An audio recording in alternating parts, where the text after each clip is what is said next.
حضرت شیخ عبد القدوس گنگوئی رحمۃ اللہ علیہ گنگو کے تھے، سلسلہ چشتیہ کے بہت بڑے بزرگ تھے، مولانا عبد القدوس گنگوئی رحمۃ اللہ علیہ حضرت سے کے فیض یافتہ تھے حضرت نظام الدین، یہ افغانستان میں ان کی خانقاہ تھی، وہاں رہتے تھے۔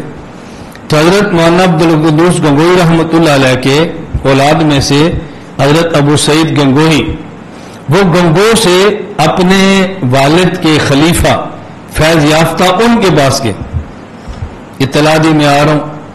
شیخ ابو سعید گنگوئی رحمۃ اللہ علیہ یہ سوچ کر کہ میرے شیخ کی اولاد آ رہی ہے، بلخ میں رہتے تھے، بلخ شاہ سے باہر نکل کے استقبال کیا اور اپنے شیخ زادے کو اپنی منصب پر بٹھایا اور خود جہاں مرید بیٹھتے تھے وہاں بیٹھ کے عزت اکرام خدمت اخیر کر دی۔ جب جانے لگے تو حضرت کے شیخ زادے نے کہا حضرت میں چاہتا ہوں کوئی دولت ہمیں بھی مل جائے۔ فرمایا کون سی دولت؟ کوئی دولت ہمیں مل جائے۔ کہا جی کون سی دولت؟ کہا جو آپ ہمارے ابا سے لے کر آئے تھے۔ مولانا شیخ نظام الدین یہ سمجھے کہ شاید کوئی پیسے وغیرہ چاہتے ہیں، کیا جو دولت آپ ہمارے ابا سے لے کر آئے تھے یہ روحانی نسبت، بس یہ کہنا تھا کہ شیخ نظام الدین رحمۃ اللہ علیہ نے اپنی آنکھوں کو پھیر لیا، فوراً چہرہ بدل گیا، حالت تبدیل ہوگی۔ فرمایا ہمارے گھوڑوں کو استبل میں جاؤ، ادھر چلے جاؤ، گھوڑوں کو استبل میں بھیجا، جاؤ گھوڑے پالو، خدمت کرو، گھوڑوں کی لیگ صاف کرو، ہمارے جو شکار کے کتے رکھے تھے جاؤ ان کو کھانا کھلاؤ۔ 3 ماہ اسی طرح گزر گئے۔ اپنی جو ان کے گھر میں نکرانیاں کام کرنے والی ہوتی ہیں، اسے کہا جہاں وہ رہتا ہے نا وہیں اس کو 2 روٹیاں صبح اور شام دو، جو کی روٹیاں، کام لو اس سے۔ اب تربیت ہو رہی ہے،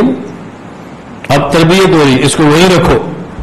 وہاں چلے گئے، کہا یہ لید اپنے سر پہ اٹھاؤ، اس کے پاس سے گزرو۔ اس کے پاس سے گزرے جو جب واپس ہی فرمایا وہ کیا کہہ رہا تھا؟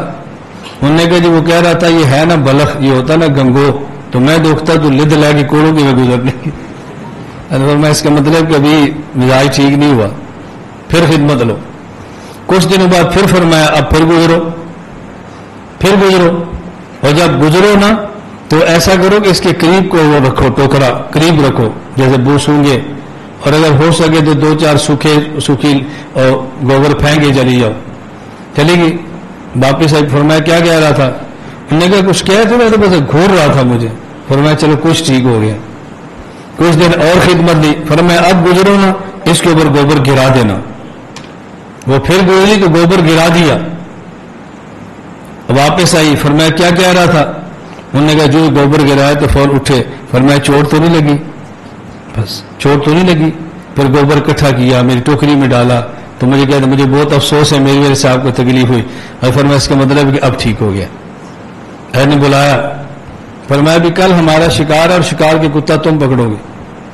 اب 1 روٹی جو صبح 1 شام، جسم بھی کمزور ہو گیا، لاغر ہو گیا۔ شکاری کتا وہ کھا کے تگڑا تھا، اس نے شکار کھیلنا تھا، اپنے ہاتھ سے پکڑا، کتا پکڑنا مشکل ہو گیا۔ پھر اپنے یہ اس کے جو بیلٹ تھا پٹا اپنی کمر کے ساتھ باندھ لیا۔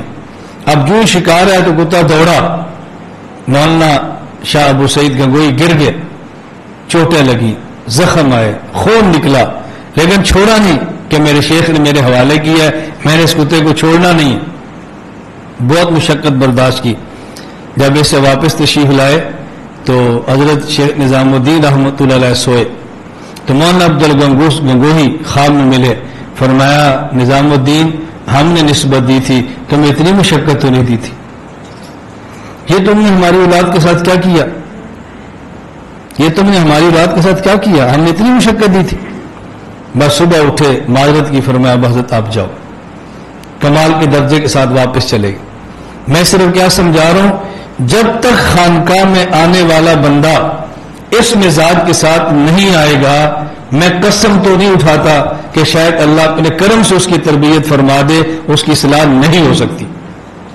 بس خانقاہ میں آنے والا میرا کھانا اچھا ہو، مجھے کمرے میں ملے، میری بات سنیں، مجھے پروٹوکول دے، میرے ساتھ فلانا سلوک کرے، اس کی تربیت نہیں ہو سکتی کبھی بھی، خواہ یہ 20 سال آتا رہے، نہیں ہو سکتی۔ خواہ یہ عالم ہو خواہ غیر عالم ہو، نہیں ہو سکتی۔ تربیت تب ہوگی کہ جب آئے اور یوں سمجھے کہ میں تربیت کے لیے آیا ہوں، وگرنہ نہیں ہو سکتی۔ میں آپ کو کیسے یہ بات سمجھاؤں؟